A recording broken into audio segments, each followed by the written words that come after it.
surface of the water, and we tested that crust, and it was aluminum and barium that after a year and a half's accumulation had 375,000 parts per billion of aluminum in it. It's literally toxic. We can say conclusively that what we see in the sky matches expressly what's outlined in numerous patents, and the materials on the ground match those patents. This material was not there 5 years ago. It is a recent phenomena in the quantities it's in. It has escalated in some cases 50,000% in 5 years in the case of aluminum. From our original baseline reading of 7 parts per billion, which was already high, it has escalated up to 50,000% in 5 years. And we've seen profound changes in that time. Dr. Leonard Time, PhD in chemistry, I cross-checked with him, and he says the oxides of aluminum, barium, and strontium will drive your pH into the coastal, from an acid soil like this up into the neutral. There's no question about it. And that's exactly what you see happening. Wow. I have a doctorate in inorganic chemistry from Oregon State University, in which I was working with different metals and oxidation states, and then did a postdoctorate work at Brandeis, where I was working stabilizing off oxidation states of different metals.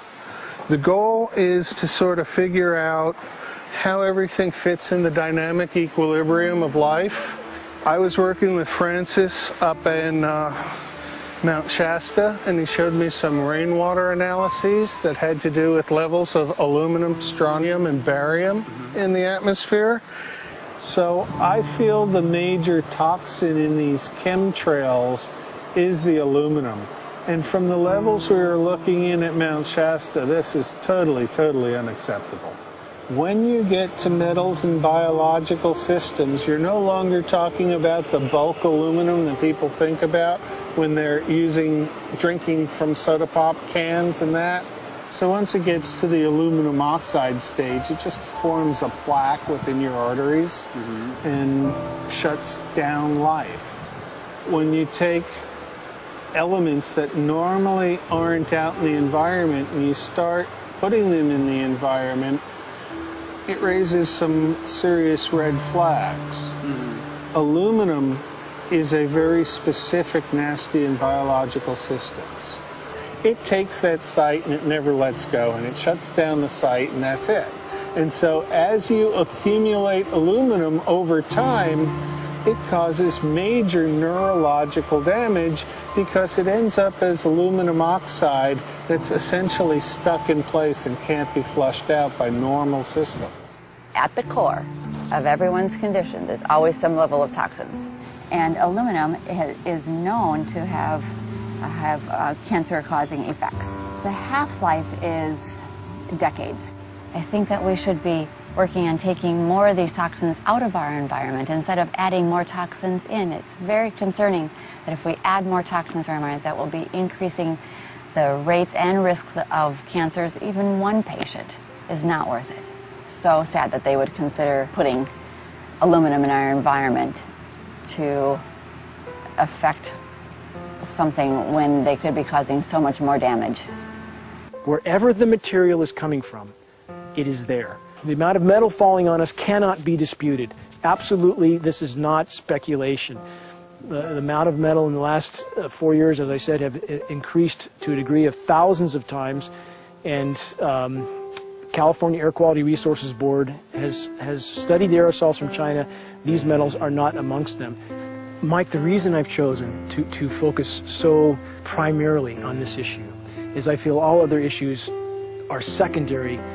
What could be a greater priority than not being able to walk out your door and take in a breath of air without sucking up heavy metals? If our land base is being poisoned, if our waters are being toxified, what will we have left to work with? Whatever we choose to focus our time and energy on, whatever our political beliefs, that this is a common ground for all of us. We must have air that we can breathe that's not full of toxic chemicals and metals.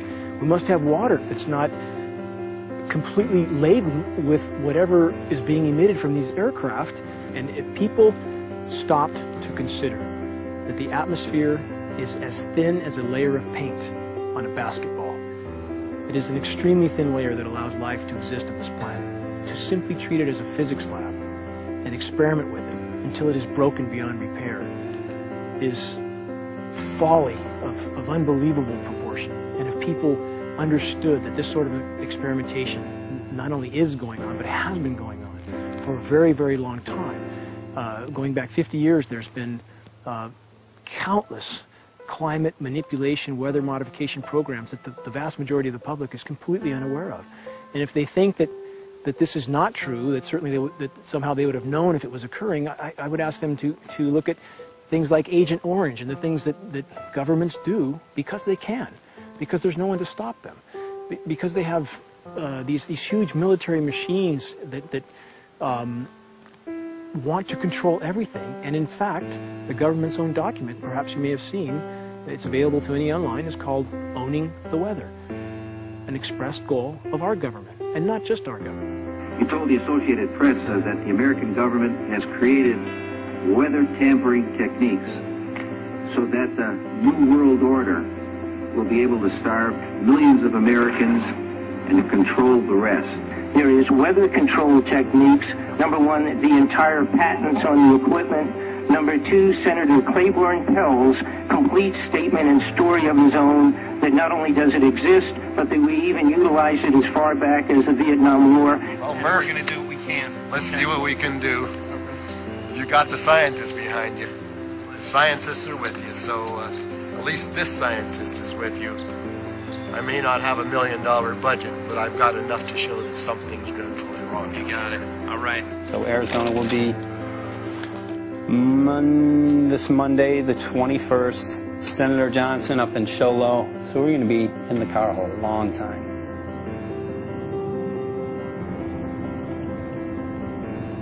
Well, it is such a pleasure. This is such meet an excellent place back here, I'm Yeah, telling this you, is Michael. great. But you know This what? is great. We love it. It's so private and it's so quiet and peaceful. And please come in. My name is Karen Johnson. I served in the Arizona State Legislature for 12 years. I was in the House for 8 of those years and in the Senate for 4 of those years. When you see a plane fly overhead, there's a trail that leaves the end of that plane, and it goes from one horizon all the way to the other as the plane flies across, and it begins to filter out and cover more and more of the sky in kind of ripples. It widens out and fills the whole sky. I mean, how could anybody think that that was the case? And then to live and to be underneath that and know that whatever is in that is falling down upon you and upon your animals and upon the earth. And I mean, it's frightening to me. And if people don't start really waking up and facing the fact that we've got people that are doing terrible things to us, and we had better wake up and fight back now.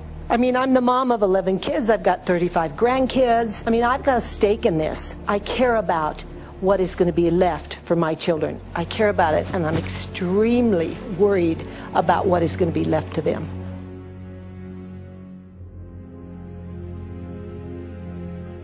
Aluminum is toxic, and we know that it's accumulative.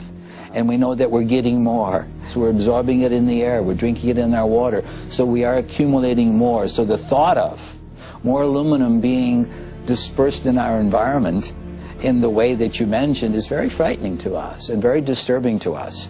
Those of us who have done any research on this are really quite concerned that we are ill-informed about this issue, and mostly that it's being done.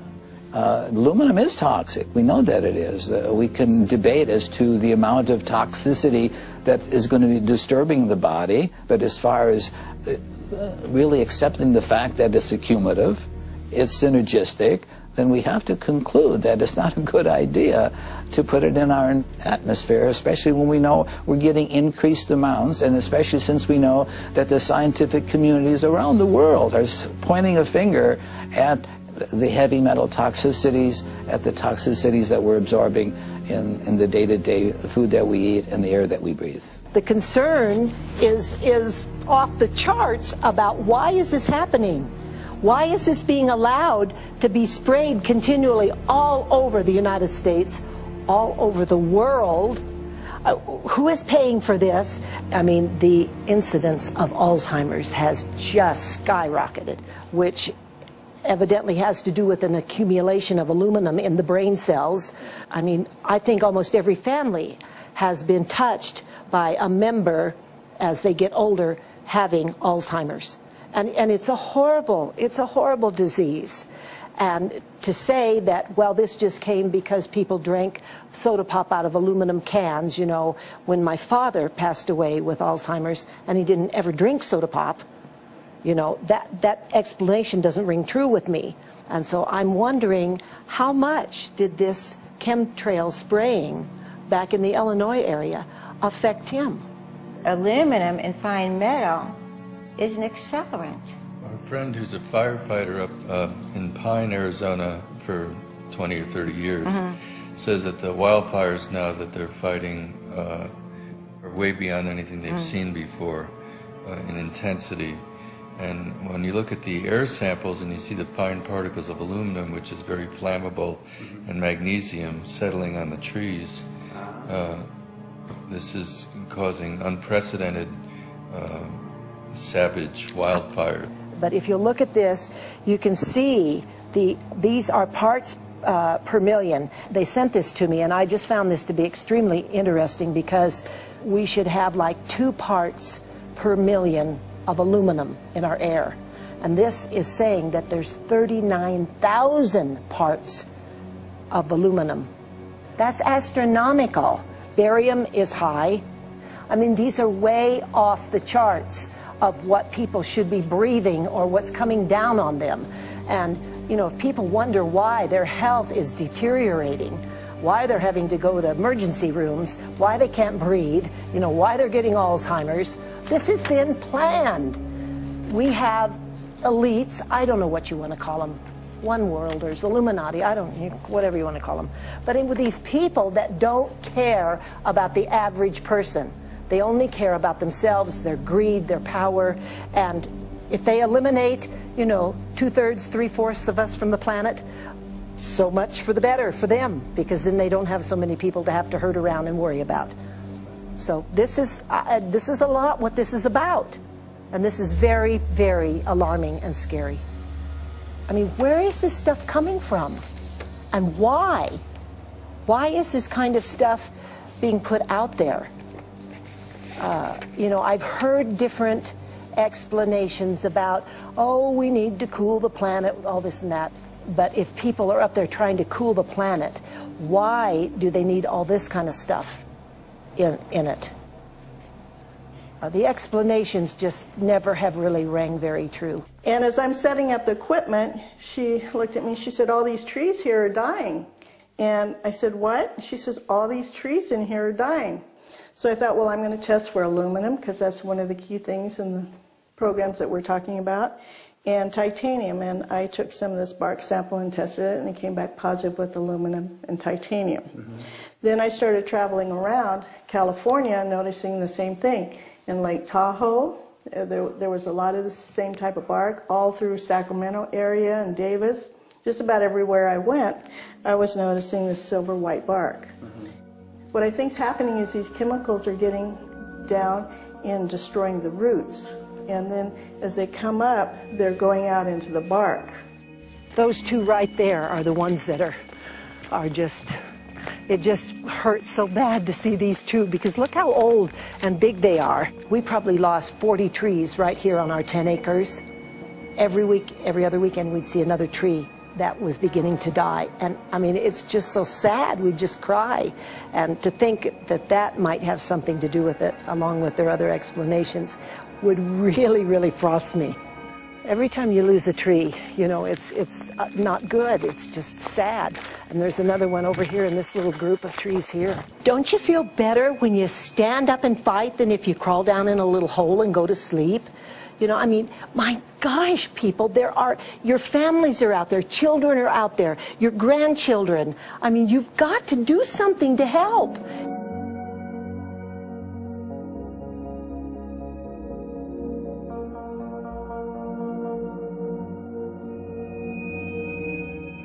My greatest hope is to get people to question And hey, if they don't wake up while we're there, I'm hoping to plant some seeds. We're going to the most beautiful place on the planet, Hawaii.